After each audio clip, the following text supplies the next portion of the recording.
This is the second section of Restoring for a Hotter and Drier Future. And in this section, we're going to talk about restoration. So in the first, it was about how it happens, what happens, when you have extreme heat and fire. And here, it's all about what we can do about it. So the first presentation is Mary, again, talking about our large-scale saguaro planting and experimental approach. So take it away, Mary. Thanks, Melanie. I have some fun, happy stories to share. Tortoises are wonderful to look at, but I know we had some sad stories about them. So hi again, everyone. I am really looking forward to sharing with you what we've been doing in two projects related to saguaros, and both are taking an experimental approach. So again, before we dive in, I wanted to do some background. And take a step back and think about how iconic saguaros are and why they're so important. So for me personally, I know that I was drawn to the Sonoran Desert because of the beautiful, and when I first moved here, I thought very unusual saguaro, and I know a lot of other people have felt that way too. On top of being just amazing and beautiful, saguaros are incredibly important to the Sonoran Desert ecosystem. They're called a keystone species, and some of you might have heard that term before. And what it means is that they're a critical resource for the whole ecosystem. And without them, a major cascading effect of changes would occur. So they provide food and shelter to many different species, over 100 actually. And they can provide food, shelter, all kinds of important benefits.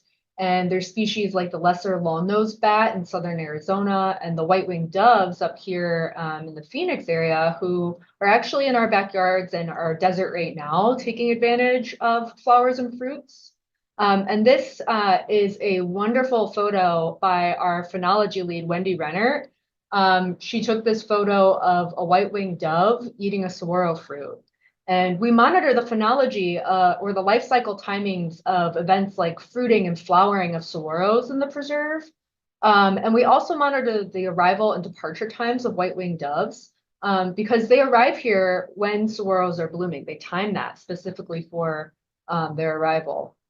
And so that's just one example of how saguaros are incredibly important to wildlife. Saguaros also have a very important cultural significance and use to indigenous peoples in the Sonoran Desert. And as we've said before, they are iconic.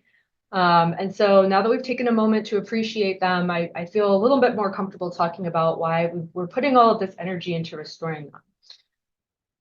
And so over the past 2 years or so, we've had the opportunity to work on saguaro projects with the goal of restoring saguaros and studying their establishment, especially now in the Diamond Fire Burn area. These have all been really fun, exciting collaborative efforts. And I'll focus on two of them, two experimental projects. One we focused heavily on last year at our symposium, but I wanted to give an overview again of that one. It's a project with Saguaro High School called Living Labs. And then, and it's part of our youth education work. And another project that we just started this past spring in the Burn area. So about 2 years or so ago, we began a pilot project called Living Labs.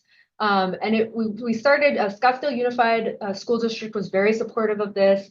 Melanie took the lead in spearheading this, and we got together this team, this really excited group of students and an excited teacher from Saguaro High School in a club that they have called Eco Club. And the concept was to give high school students real world experiences in ecological studies. So they would both be on their campus and in the preserve, and they would think about all the connections between the built environment and the natural world and connectivity. And so because all of this would be their lab, we called it a Living Lab project. And so we decided to start by designing a Saguaro Nurse Association experiment on their school campus. And you can kind of guess the reasons why. One, we just talked about saguaros are incredibly important, but also it's called Saguaro High School, and it just seems like a really good fit. And so the idea was to pair this experiment with a sister site in the preserve, and we installed the school grounds experiment in April of 2023.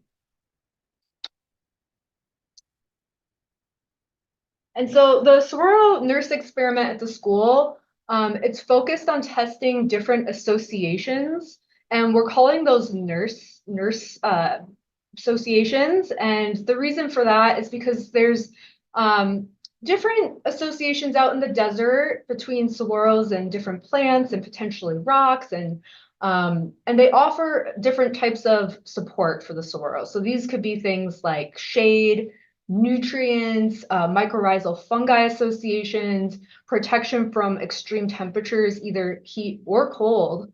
And the nurses can be various. So we chose a couple different types of nursing, and we focused on that with the students. So we picked shading, we picked nurse plants, we picked triangle leaf bursage, and we picked nurse rocks, which actually are a cinder block from Lowe's or Home Depot because it was regular, because this is an experiment. So we wanted everything to be uniform. The various combinations of those, and then our control was a saguaro out in the open.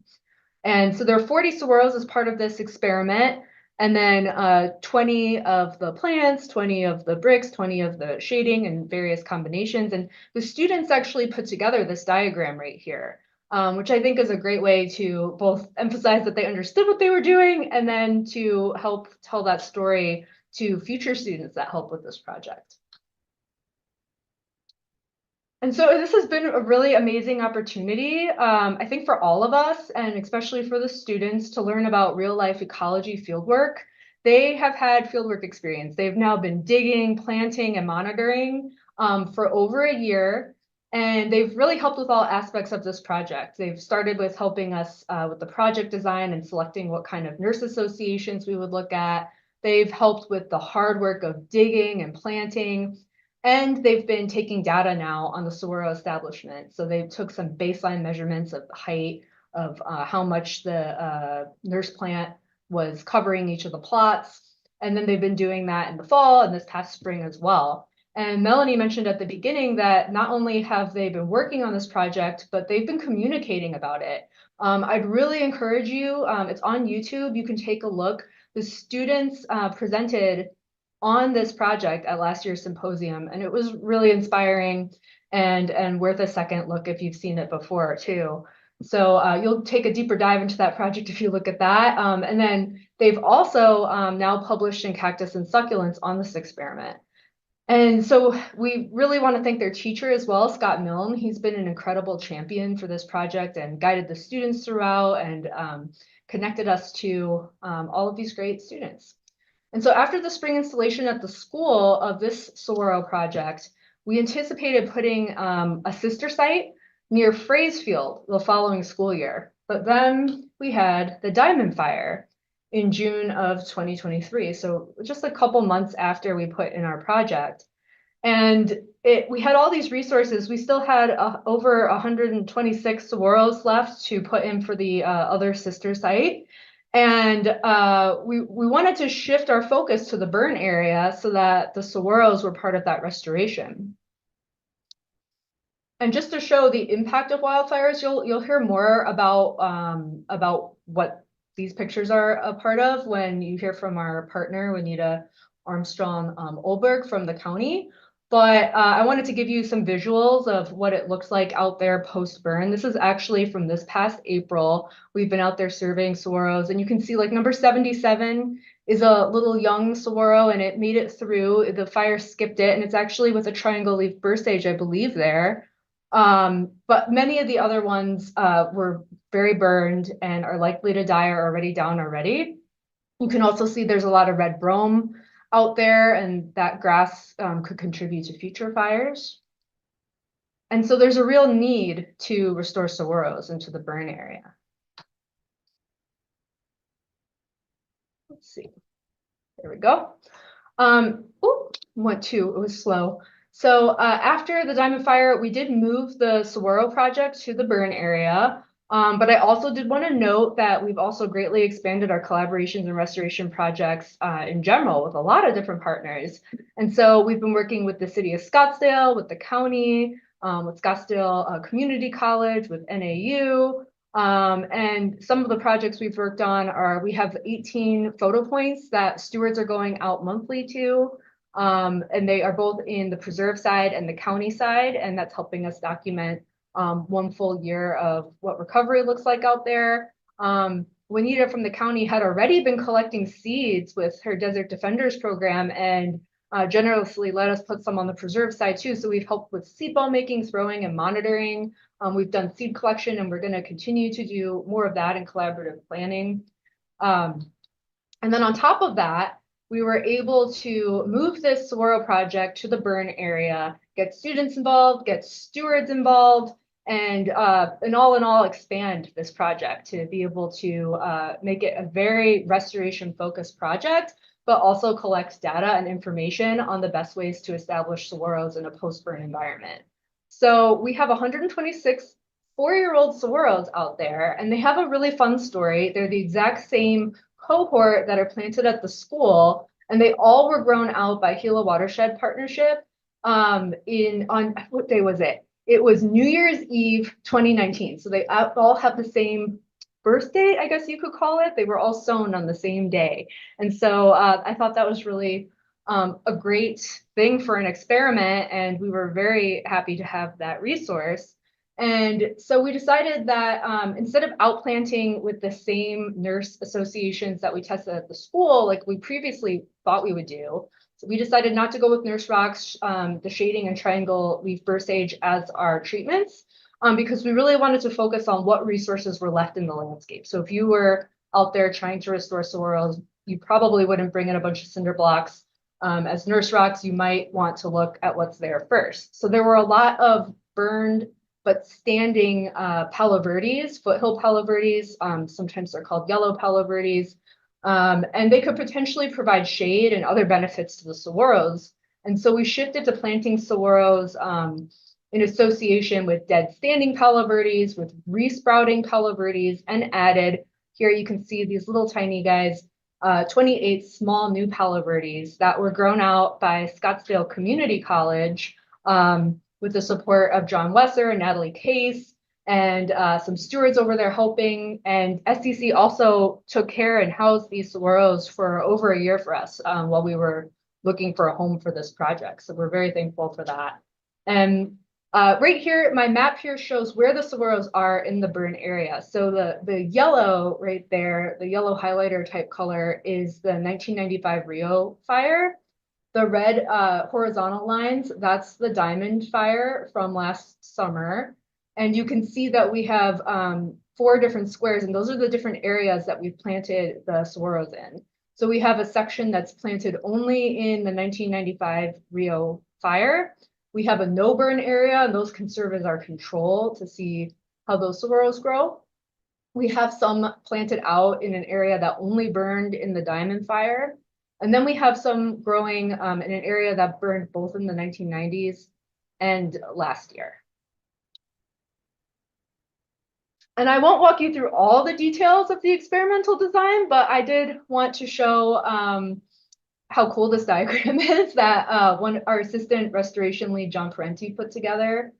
So the experimental design was created and led. Our PI is Dr. Helen Rowe. And we've all been participating in this project and along for the ride of designing it. And so John put together this experimental layout protocol. And I think it might look like foreign language to you right now, but when you start to work on this project, it's an extremely helpful way to understand the treatments of our project. And so it's showing here that we're testing 5 different planting conditions.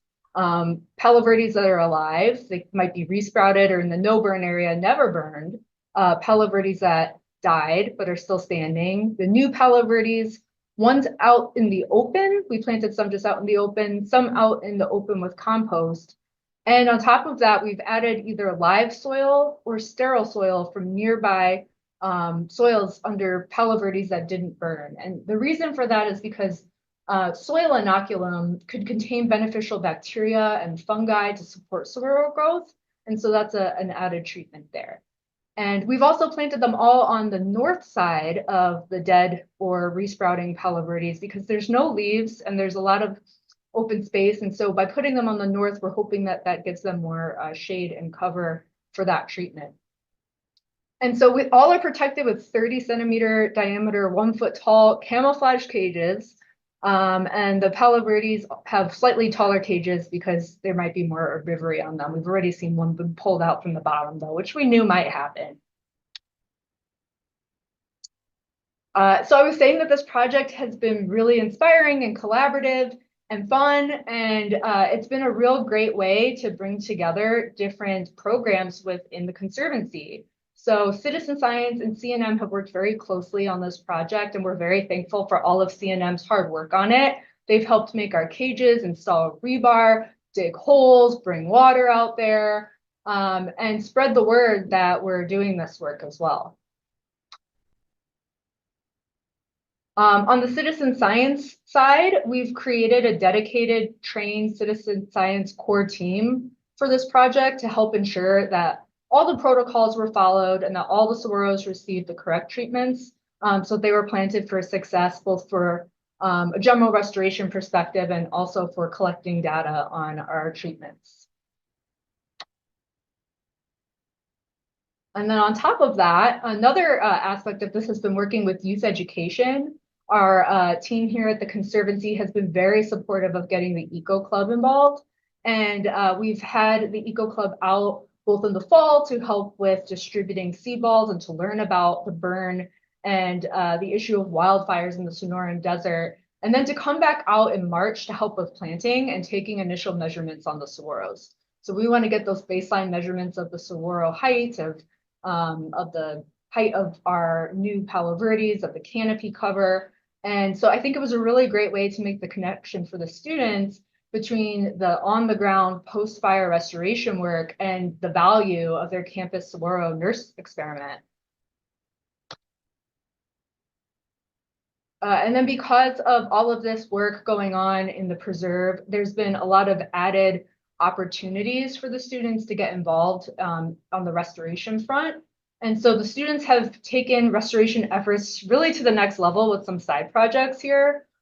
They got a chance to learn about our ongoing BioCrust work with NAU, and they actually decided that they wanted to do their own experiment on BioCrust and could use some of the information we taught them about experimental design. And they're actually taking old trophy cases from their school and they're self-directing their own BioCrust experiment. We gave them what they needed for it, the materials, but they're taking the lead on it. So I'm excited to see what they do with that. We've already talked about the seed ball making and dispersal they've done. They've also hosted a table at Expedition Days Live where the public and homeschool students came out to the preserve in that great event hosted by our youth education team. And they were wonderful. They were able to talk very knowledgeably about restoration, about the work that they're doing with the experiments, and be able to share information about all different kinds of aspects of restoration, invasive plant species removal, their pollinator garden. It was really great to hear them talk about it. And they've also, I guess I should mention this, they've removed invasive plants on their campus, learned about that, and created a pollinator garden. So I guess one other thing I wanted to mention, so we did talk about some of the outcomes like their publication, but I did want to mention that one of the students actually wrote an abstract about the experiment and used it in applications for college this year. I thought that was really great. And so coming back to the Preserve Saguaro project, this past couple months and even going into the summer, we've been really busy taking baseline growth data on the saguaros. You can see on this diagram here, we have what looks like a pin and then a pin flag. And that's a pretty accurate representation, except for the pin head itself, of what we're doing to take the height measurements. We put a little pin, like a corsage type pin, into the cactus, not far enough to do any lasting harm or anything, but so that it would stay there for the long term. And then we would take a pin flag and we're taking the height measurement, and we'll come back in the fall and we'll do the same thing, and we'll be able to measure the change. And we've also been measuring the areoles, which are the little clusters of spines that come out of the saguaro, and the depth between the ribs. We're also characterizing the canopy with various methods, and we have some of that coming up still if you're interested in getting out there with us very early in the morning. And so for first year establishment, this is a major group effort. And so if you're interested in participating, we still have many opportunities to help this summer. These are nursery babies. They've been outside for the last year, but they were still under a shade kind of platform type thing. And so they really need our support this first year in the field. We're going to baby them a little bit before we let the treatments kind of start to decipher which ones do better. And so we're going to be watering them once a month through the summer. We're also adding shade cloth, which is going to be added this Friday. If anyone wants to come, I think there's still a couple spots on Better Impact if you're a steward. And I can get you signed up if you're not a steward too. And we're also going to be doing some soil collection to characterize the soil. So if you are interested, you can look on Better Impact, or you could reach out to me. If you're not a steward as well, we can get you out there. And so what's next? Well, we're going to continue monitoring both the Saguaro experiment at the school and the Saguaro experiment in the field. And that experimental approach is going to really help us understand the best post-fire methodology to plant about 4-year-old saguaros, because that's what we have right now. And when we looked up information, there was a lot out there for planting little itty bitty saguaros and then big ones, and a little bit less about the ones in the age category that we're looking to plant. And then we're going to be doing more cacti transplanting and seeding. So if you're interested in getting out there, digging holes, putting cacti out in the ground, we'd love to have you out there with us in the fall. We're going to be looking at our list of species, like we talked about in our previous presentation, that struggle to come back 20 plus years even after a fire, and we're going to be focusing on those. And then we're going to be doing some native seed collection in the future, continuing our monitoring projects. If you are interested in invasive plant removal and mitigation, it's very important, and that team is always looking for support. And we're going to continue doing planning for the future desert. We know that we can't have the same desert that was here in the 1700s, 1800s, and 1900s. We're dealing with new issues. We're dealing with the changing climate. And so we want to plan for successful restoration practices. And so we're considering that as well.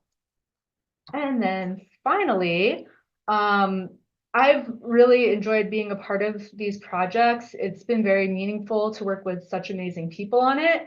And just wanted to say the thank yous at the end. So a huge thank you to everyone who's made this a reality.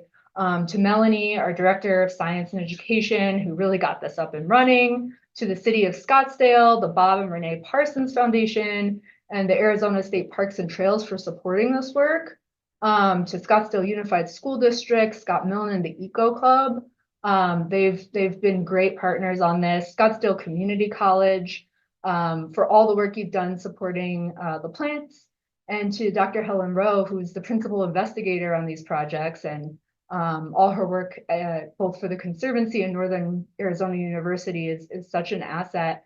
And to Juanita Armstrong-Ullberg, who has provided all kinds of gracious support for the restoration out there. And you'll hear more about the projects we're collaborating on soon. And of course, our steward teams. This has been so collaborative and such a great opportunity to meet more stewards from across the different programs, from the youth education team, construction and maintenance team, and the citizen science team. Everybody's been out there with smiling faces, working hard, and so we're looking forward to more. All the restoration out there is making a difference.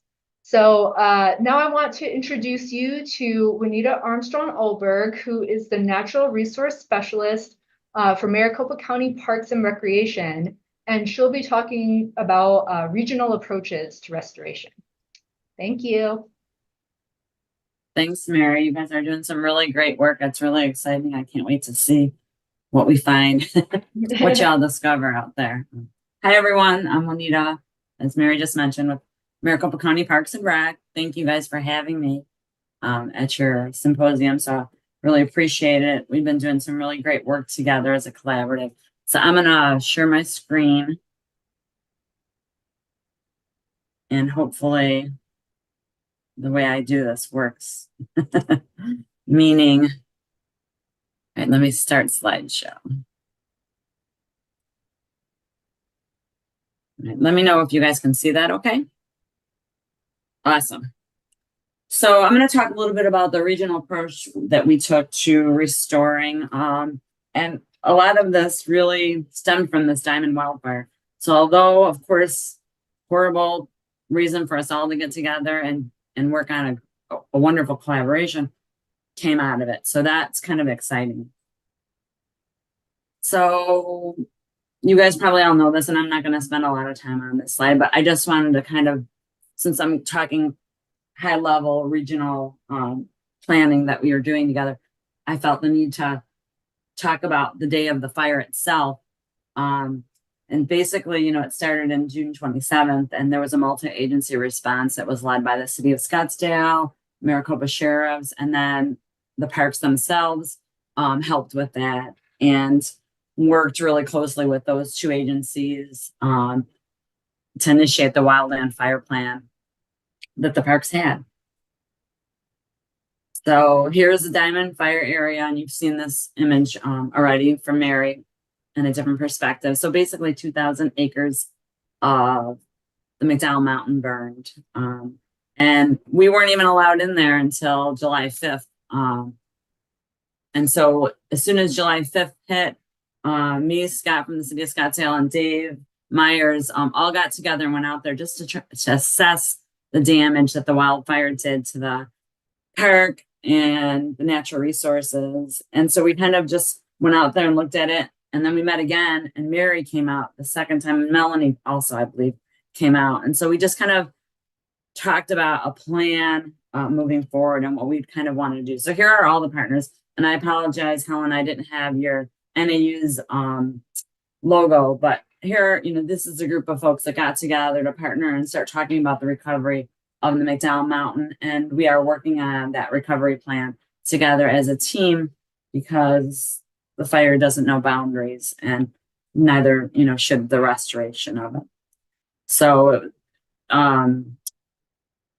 the Maricopa County GIS team actually went out and did the drone imagery right away. And I think I talk about that on another slide. So I made sure to include them. And obviously, Maricopa County Parks and Rec, Parsons Field Institute, McDowell Sonoran Conservancy, City of Scottsdale, all got together right away to try to plan out how we're going to recover after this wildfire. And so as part of that recovery for the McDowell Mountain, the first step was going to be fire effects monitoring. So we did some initial observations, and we talked about how to monitor the effects of wildfire. And so Maricopa County Parks had some experience doing this from our 2020 wildfire season, because we had 3 wildfires within our park systems. And so we had already had some protocol set up to monitor trees, shrubs, saguaro, cacti, and then the actual burn intensity. So we kind of used what we knew already and what we learned from those wildfires, and we modified it for this for the fire effects monitoring for the diamond wildfire. And then we started talking about meeting for developing a recovery plan, which we have had a couple meetings, and we have started that as well as a collaborative. And then native seed collection and deployment, which will be part of that recovery plan. But we already had a program in place, and we had some seed bombs available. So we started, planting or deploying some of those seed bombs right away, right after the wildfire. I think it was a month later. Invasive species management is going to play a huge role. And I'm going to talk more about that on another slide. And then vegetation and cacti replanting, which you guys are, the folks at McDowell Parsons Institute, McDowell Sonoran Conservancy, are already starting to do some research on, which is great. So I know you're going to see a couple pictures that Mary also used in her presentation, because it is a collaborative and we are sharing all of our resources. So this is a picture that we took when we were observing the wildfire area. And on the south side of this trail, this is actually in the McDowell Sonoran Preserve. The south side of the trail, you can see the whole burn area. And on the right side of the trail, what you see is what fueled that wildfire. And Mary talked about this in her presentation. The invasive species that fueled this wildfire was specifically red brome and Mediterranean grass. And so those aren't species, that's like the elephant in the room, I have to say. Those aren't species that we are currently managing, but we need to start thinking about how to triage because they are everywhere. We need to start thinking about how we're going to triage and select specific areas where we do manage for these species. For our monitoring protocol, basically we set up long-term Saguaro transect monitoring. And I modified this from research that was done in 1993 of a similar project where they were monitoring Saguaro, and they used quarter plats. And so we did that when we did 2020. We didn't feel like our sample size of Saguaro was big enough. So we just modified that to include every saguaro within our 160-foot circular plat, basically. And so I don't know if you guys, hopefully you guys can see my arrow. So this is our circular plat. It's roughly 5 meters, which is 160 feet. And so we monitored every saguaro that was in our plat. And then we also did a 20 by 20 foot cacti shrub plat where we documented all the cacti and the shrubs that we were able to identify to species. And then drone imagery was one of the first things that we did was work with our GIS team. So they did a combination of 200-foot elevation drone elevation or 200-foot flights and that or imagery, and then they did 100-foot and 50-foot flights. And when I show you another slide, I'll talk a little bit more about why we did those 3 different layers. And then burn severity. I'm not going to talk a lot about that, but I do have one slide where we just talk about what the severity of that burn is. And it's really important to recognize that because that helps us determine what type of restoration we really need to work on. And then we set up the photo plots that the McDowell-Sonoran Conservancy has been working on. So overall, the burn severity of the diamond wildfire we determined was low to moderate severity. And, you know, basically what that means is below ground soil did not scorch. Everything that scorched was above ground for the most part. And then there were some trees that burned down all the way to their roots, but the majority of them did not. And so that would be where we would consider that burn intensity more moderate. So overall, it was low to moderate throughout. And as you can see in this top picture, you'll see a lot of schistous and red brome didn't even burn in some areas. It was patchy. In some areas and other areas, there was complete consumption of the fuel. So that's where you get the low to moderate. That kind of tells us, that the seed in the soil, and the roots that are there from the trees that burn are going to likely resprout. And so we're seeing that now. And so that's kind of what that burn severity gives us, that information. So the picture on the left is the Maricopa County GIS team going out to do their drone imagery. And so they did it last year, but they also did it this year. So we'll have some comparison of that information moving forward. And then the picture on the right that you see of the map, that's the diamond wildfire area with the 4 transects. That's the T1 through T4. Those are the saguaro transects. And those circles are those 160-foot plats that I showed, that we kind of showed a graphic of a minute ago. So the T1 and T2 are where they are because those are the ones we did on the ground right away after the fire.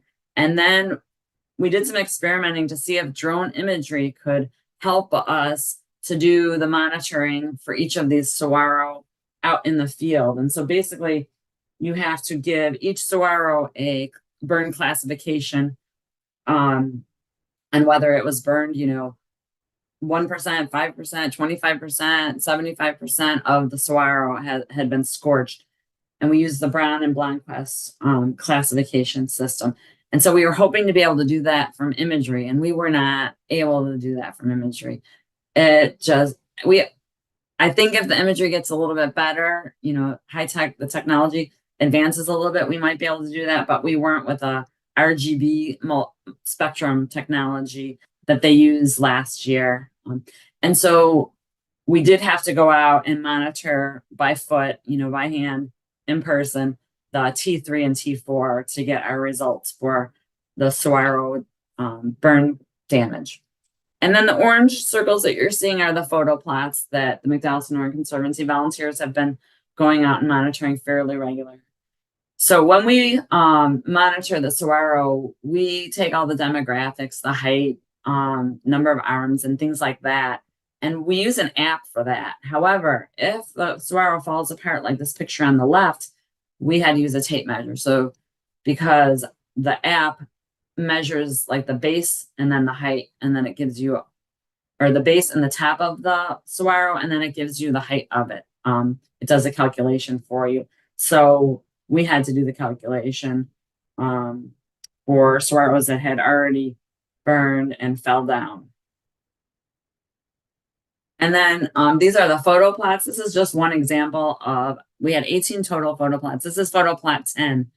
And so the McDowell Conservancy has been going out each regularly. I don't know if it's monthly or every other month, but here is from September 2023, shortly after the wildfire. And then the picture on the right is November 2023 from the same view. And then February 17th. And then you got May 15th, 2024. So what you're seeing here in the May 2024 is all that red Roman schismus coming right back. So it's very favorable, like Mary mentioned in her presentation. Invasive grasses benefit from wildfires. So that's something we need to really talk about and work in our recovery plan, how to manage. These are the original results. This is just from Transect 1 and 2, because I haven't pulled all this together for Transect 3 and 4, just for the cacti results. But the gist of this is that the majority of the cacti in those 20 by 20 foot plots had 75 to 100% scorch. And that included hedgehog, buckhorn cholla, chainfruit cholla, and Christmas cholla.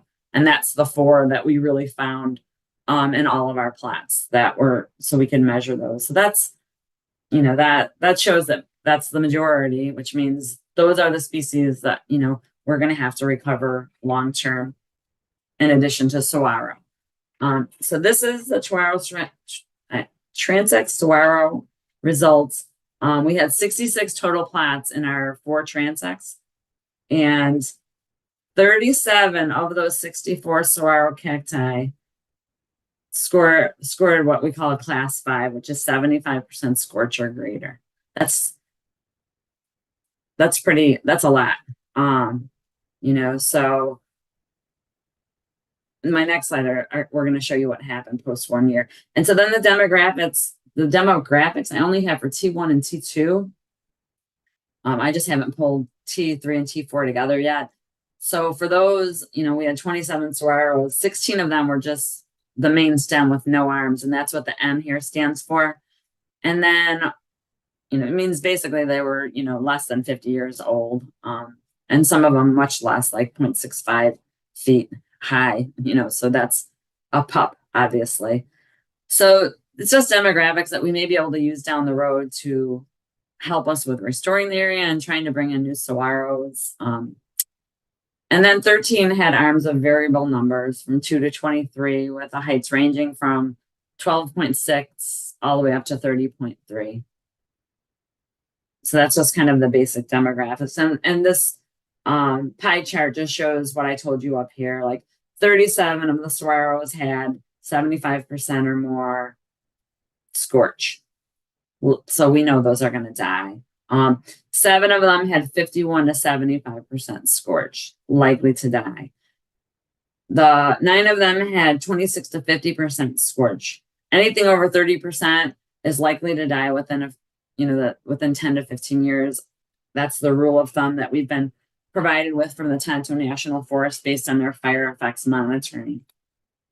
So when we went out 1 year later, what we found was 45% of the saguaros that we've monitored to date are dead. An additional 25, that's 30.7% more, are showing signs of stress with scorch levels above 25%. So we predict those saguaros are likely going to perish within the next few years. I broke this down in 2 ways for visual people. Some folks like these pie charts better. It's super easy to see. Everything in black is dead and down. Everything in the gray is standing, but with a score of 3. So we're expecting all of those to die. So this is a much higher number than I expected. And it is higher than what we put together from our 2020.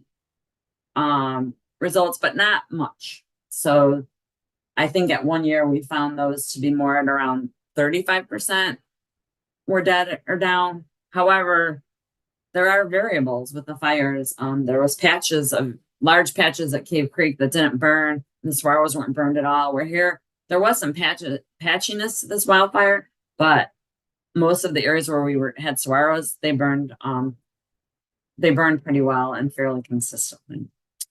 So even though we don't have our recovery plan, in place, we did start working on the seed bomb deployment that Mary was talking about this already, because we had them available already, because we were working on other projects in the park system. And so we got together, and you can see this picture on the left. We went out and deployed roughly 3,000 seed bombs in the area. So this is the very first year we've ever done seed bomb deployment.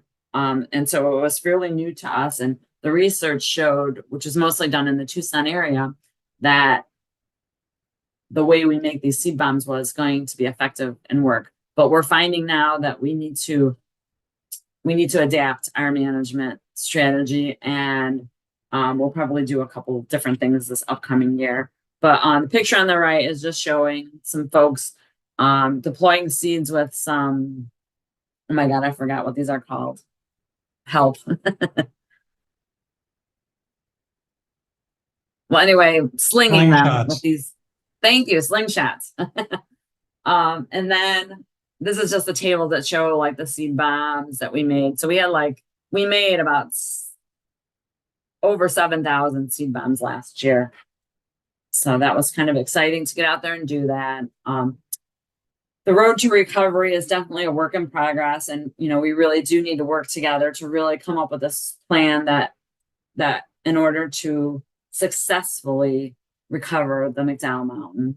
Obviously, researching the appropriate native species that were historically dominant of this area is important. And we've got that. We've started working on that already as a team. Researching planting strategies, definitely we're going to need to do that.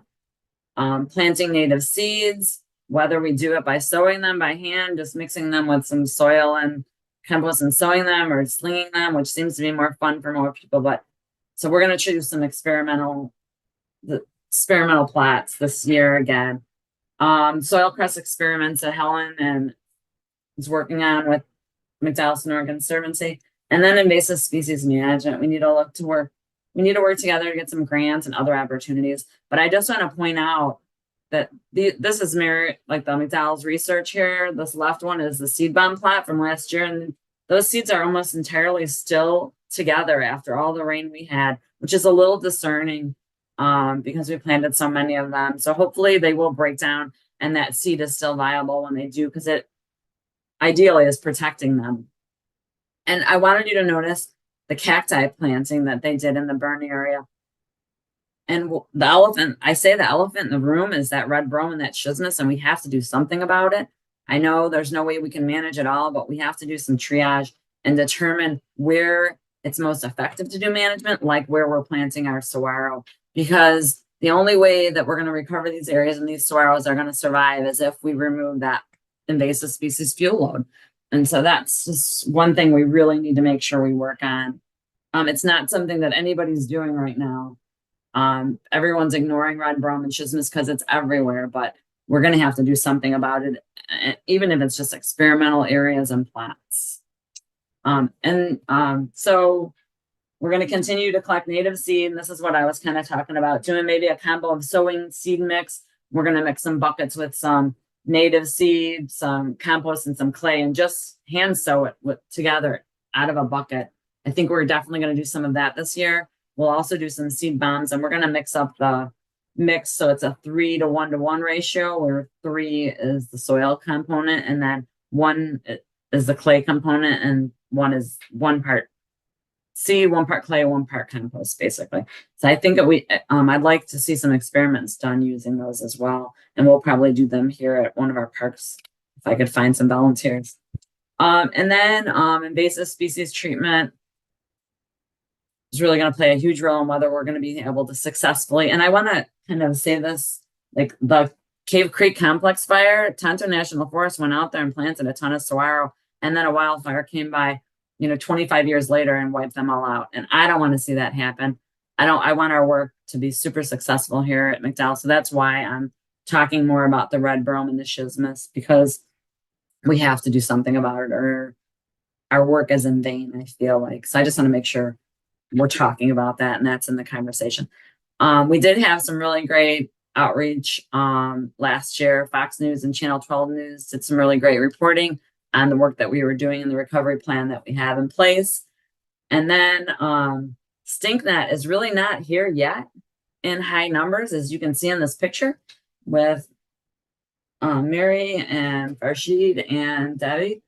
But while we were walking out there doing the Saguaro transect monitoring, we saw small patches of it here and there, and it's coming in from the surrounding communities and on the horsebacks, and something we really need to work on. And I don't know the answer to this, so if you guys have some ideas, feel free to share them with us, but I don't know the best way to reach out to the community. Like they're large, like the community to the north. So if they're bringing that StinkNet in, like they're bringing in wildfire potential. And so we want to make them aware of that. So maybe they'll do some management. So that's something that also is going to be key to the success of restoring this region. So basically the next steps are we need to continue to work on and complete the Diamond Fire Recovery Plan. We need to include long-term maintenance of invasives, planting cacti trees, addition to native seed. We also need to continue to monitor the photo plots, the Saguaro transects, the soil crust, the seed mounds. All of this is giving us really great information and is going to help this project to be more successful. And then invasive species management, I talk about that again because it's so important, but also cacti tree plantings. At the park's end, we have to do cultural clearance for any of the areas we do any planting. So that has to be planned out in advance. And then we should try to identify partners that can donate saguaro cacti and some trees to help with the recovery.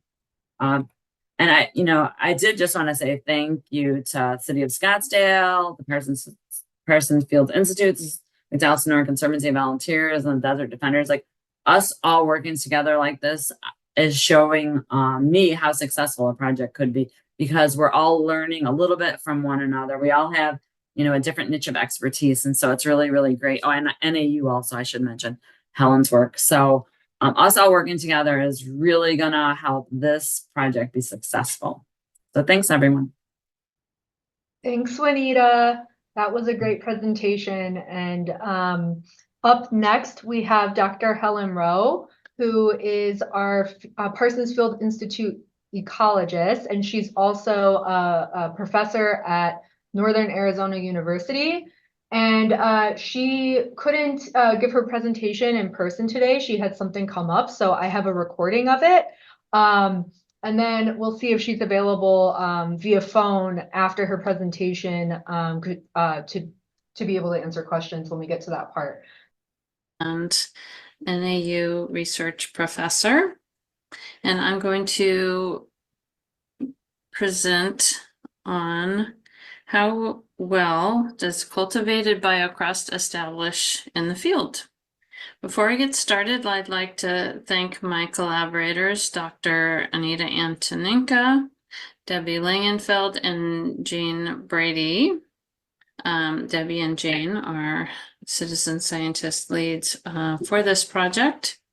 And then we worked with Scottsdale Community College and the City of Scottsdale on this project. This is a drone photo taken from our cultivation phase of this project. And let's see. Before we get started, we should talk a little bit about what biological soil crusts are, or biocrusts. They are living organisms on the soil surface, and they consist of lichens, mosses, and cyanobacteria. They aggregate soil surfaces, which prevents erosion. They may reduce plant emergence or increase growth because of comes next, nutrient cycling, carbon uptake, and storage. We had a two-phase project, and we've already presented before on the farm cultivation phase, but I'll be giving a little bit of a refresher on that, and the field experiments, which is what I'll be presenting on. We salvaged 200 buckets of biocrust from both Frey's field, but then mostly at the from before the Pima Dynamite trailhead went in. And we used some of this in the cultivation phase of our project. And so this. We had 3 different treatments, environments. So this was what we called the quesadilla, where we had a layer of wheat. All of them had a layer of wheat cloth, jute or no jute in these squares, soil or native sand on top of the jute, and then biocrust at 20%. And those were cultivated in 3 different environments. So this is the quesadilla, where we laid shade cloth directly on top. This is at Scottsdale Community College.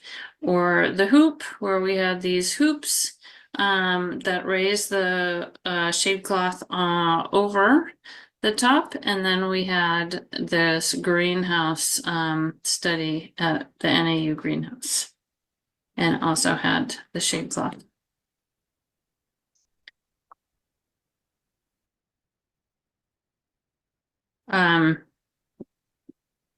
And so just as a quick reminder of our cultivation results, we had greenhouse and quesadilla did the best. And the greenhouse grew more moss and had more chlorophyll A than the other treatments.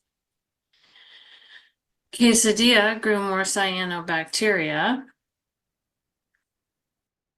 The plants did not grow very well in the greenhouse, and the native and non-native plants grew best in the quesadilla environment, and the native plants preferred the native soils and no jute. And they preferred similar conditions as the biocrust, except for the biocrust preferred the jute. So with that reminder of our cultivation phase, our next phase was to take these cultivated biocrust out into the field. This is our field site at Granite Mountain. And we had 3 experiments. In the first field experiment, we were asking the questions, what stability treatments work best for establishing cultivated biocrust in the field? And which cultivation treatments from the cultivation phase establish best? And how well does that compare with field salvage biocrust? And so we had our biocrust types were all the ones from the cultivation, plus we had a field salvage and a control with no biocrust. And we had our stability treatments were adding psyllium, adding the biocrust as pellets, and adding water with the biocrust when we added it to the fields. And so here's our results from that. We found that the cultivated and the field salvage all did better than the control until the final season, where the control caught up. And then in terms of the stability, the psyllium did way better in the first season, but then after that, it evened out and there weren't differences among the treatments. For our field experiments 2 and 3, that was a slightly different site here. And we asked the questions, can we transfer biocrust intact? So remove the jute with the biocrust from the cultivation phase to the fields versus crumbling the biocrust from the jute and then putting it on new jute in the field. And how well does biocrust colonize outside of the treated plots? And can we and should we seed together with BioCrust inoculation? That was our experiment 3. And so we started with the 3 types of cultivation on jute. And then we either removed the BioCrust from the jute, crumbled, and it applied it with or without jute, and or the intact with jute. And we had this with the different cultivation environments. And then some of them had the native soil or sand substrate still from the cultivations phase. And then we either seeded or didn't seed for the experiment 3 plots. So this is what we found. We found that in the first 2 seasons, the greenhouse cultivated BioCrust did really well. But then later on, we found that it really decreased. So that was pretty interesting. We think maybe it wasn't as well adapted. Then in terms of colonizing outside of the plots, we found that the treatment didn't matter, but the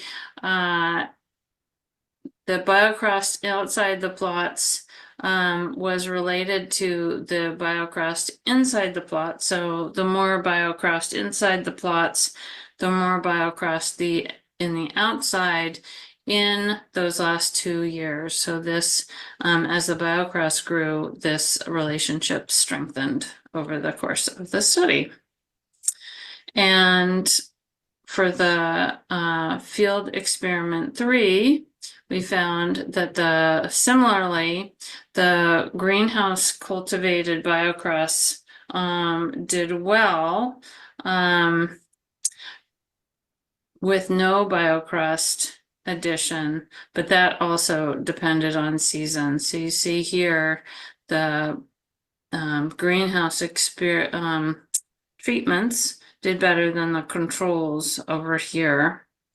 And that they continued to be strong. Sorry, I made myself big. How do I get this smaller out of the way? So, and then here we had no treatment differences. So the control started to increase over time. So then, and then again, from the inner plots to the outer plots, this was similarly to experiment 2. There was a relationship with the amount of BioCrust to colonizing the outside of the plots that increased over time. So there was an interaction effect. And so finally, for our seed success, nothing really happened for the first couple seasons. And then we had 3 species established: Senna covesii, Bouteloua rockrothii, and Plantago ovata. And they did best in the plots that had less BioCrust in them and with jute. So these are 2 jute ones, and those were better than the control. The intact plot was sort of in between, and so were the other ones without jute. So that was interesting. All right, and so to summarize, we have going back to our questions, we asked what stability treatments work best for establishing cultivated BioCrust in the field. And we found that psyllium helped bind the BioCrust to the soil and improved establishment, but really only in the first season. When we asked which cultivation treatments establish best and how does it compare to the field salvaged BioCrust? Well, we found that cultivated biocrust performed as well as the field collected biocrusts, which is good news because remember what we're trying to do is collect the salvage soils and bulk them up so that there's more biocrust to work with in restoration. And so we're finding that that was a successful strategy. We also found that while the greenhouse cultivated soils did best in cultivation and initially in the field, they seemed to decline after the first 2 seasons. So they might not be as well adapted. We don't know for sure. All right, and then we also asked, can we transfer biocrust intact from the cultivation phase to establishment? And it seemed like, yes, we could, but it didn't make a huge amount of difference. And you'll see in a bit, we're trying this in a couple different ways. And how well does biocrust colonize from treated plots? And we did see that it does appear to be colonizing well from the treated areas, depending on the amount of biocrust. And should we seed together with the biocrust inoculation?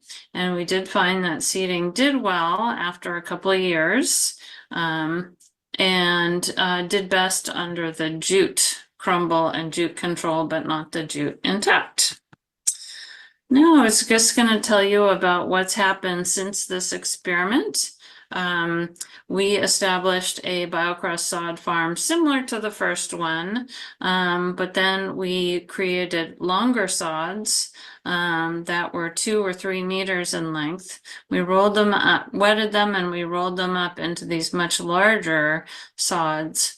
And we're testing those out as use of fire breaks in this setting here, post-fire, for keeping the plants reduced, hopefully the non-natives to act as fire breaks, and then also in eroded areas. So we place them over some eroded features, and we're seeing how well that keeps, helps slow down erosion. And so we are just early stages of that. And in the preserve, in the diamond fire, we put out different treatments.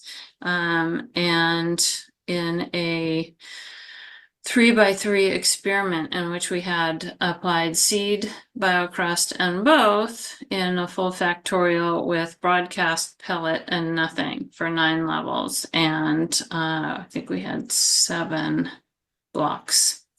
And we had these different treatments, and we went out and monitored in the spring. And for our early results, what we're finding is that there's good amount of biocrust colonization post-fire. And we're also seeing some early establishment of brittle bush and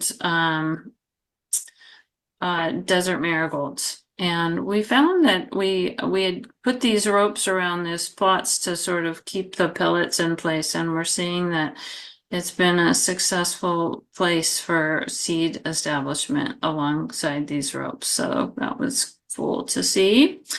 And so that's the end of my presentation, and I will be in, we'll look forward to questions. Thank you very much. Oh, this is Rob, and I'm going to come back on with some of the questions that have been placed in the group chat. One of them is just a little bit more about the seed bombs. Juanita and Mary, you both talked about them, and you used a formula that was a standard in your first deployment, and some of those have dissolved and some of them are still intact. Juanita mentioned maybe we want to try a different mix in the coming season. But one of the questions is, okay, what seeds are in the seed bombs, Mary? What plants are in there?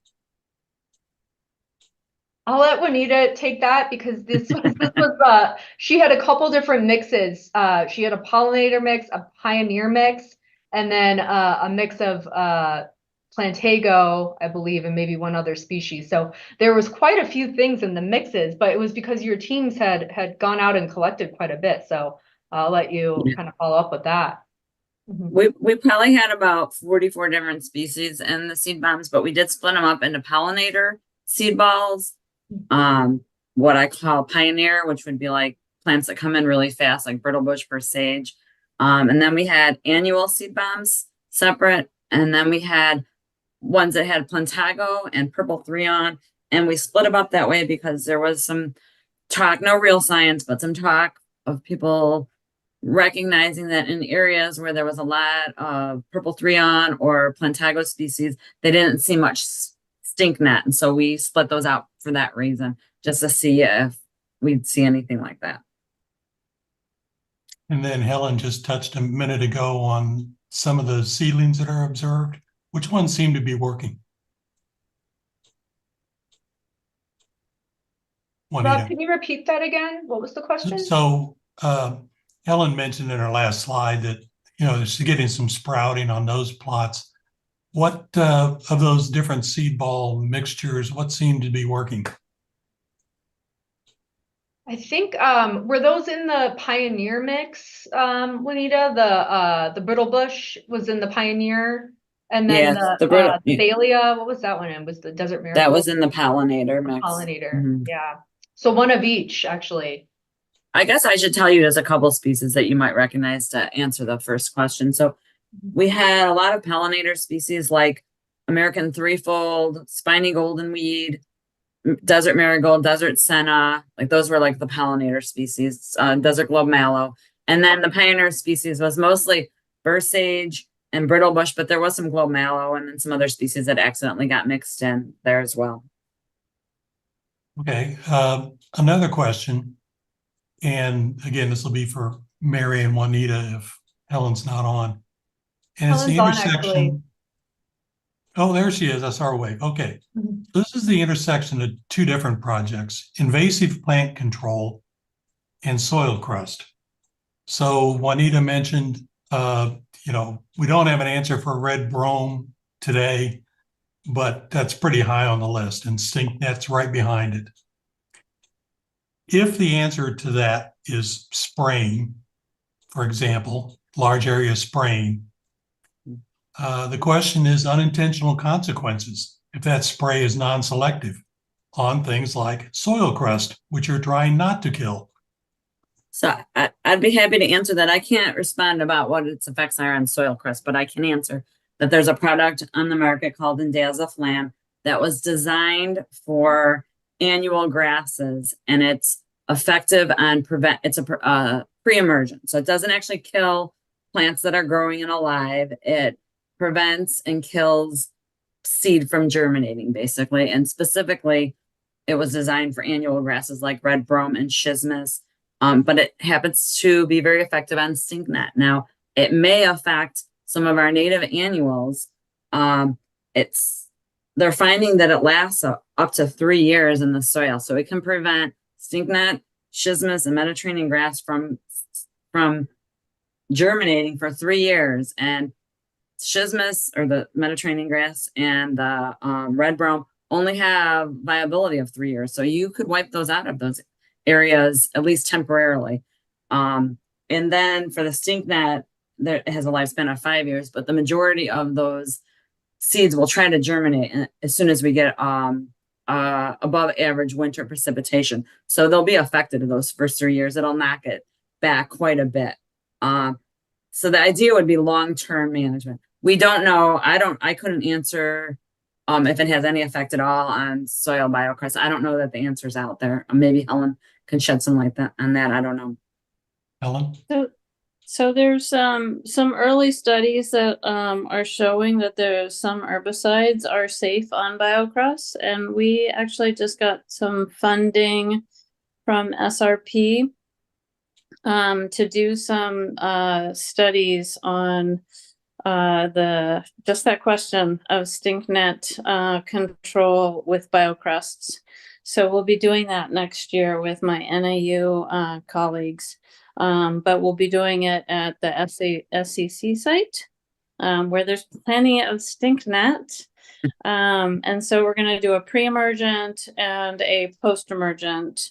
So I think that segues well into Juanita's comments about the plants. I guess the other thing I would add about the plants is that people are thinking about it in, areas, maybe selective areas, because if it's not selective, so maybe along roadsides and places where you really don't want, native or non-native, you just don't want the fire risk in some places. So those Yeah. are good sort of strategies. I would even add to that. So I talked about triage because that's kind of what we do for all our invasive species management at this point. And the idea would be to select areas where you want to establish maybe a fire break, areas where you're planting saguaro and you don't want those invasive species to affect the long-term survivability of that saguaro. We would do some form of triage like that. Right now, what we do is like 50 to 100 feet on each trail edge or wash edge or roadway edge. And that's kind of our common standard practice for now, because that's the triage that we've set for all of our invasive species management. That doesn't mean we don't go outside of that to treat it, but that's our main focus.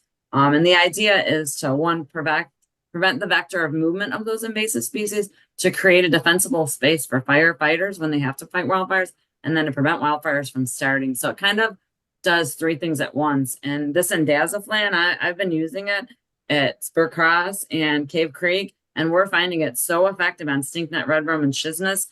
And I'm still getting native species, native annuals coming in those areas. So it may affect some of that from germinating, but some of it's still germinating in those areas. So I saw lupines, some popcorn flower, like several other and native annuals that were coming back in those areas right away. But the research that John Brock did at Arizona Game and Fish, he was stating in his presentation that he gave at the Southwest Vegetation Management Association conference, is that he basically said that those natives are used to going dormant for long periods of time because of drought. And so they won't be as affected as the invasive plants will, because they're going to try to germinate that first year they get that winter precipitation. So the idea would be we'd also add annual seeds. That's one of the reasons why I had the annual seed bomb separate. And I don't know if this is true, but according to the folks that do the research for the seed bombs, they state that if you add charcoal to it, it will protect those seeds from herbicides. So we'll try that as well. That's very Mary, encouraging to hear that there's hope. Because sometimes you look at these fields of stinknet and you just think, just shoot me. I can't deal with it. But there Well, are I'll people just tell working you, the go to problem. Cave Creek Regional Park. Go to Cave Creek Regional Park and check it out, because we've had the National Park Service out there. They haven't treated the whole park, but it was all stinknet last year, and it's much less stinknet this year because they did 3 treatments in 3 different areas with that indaziflan. Super effective.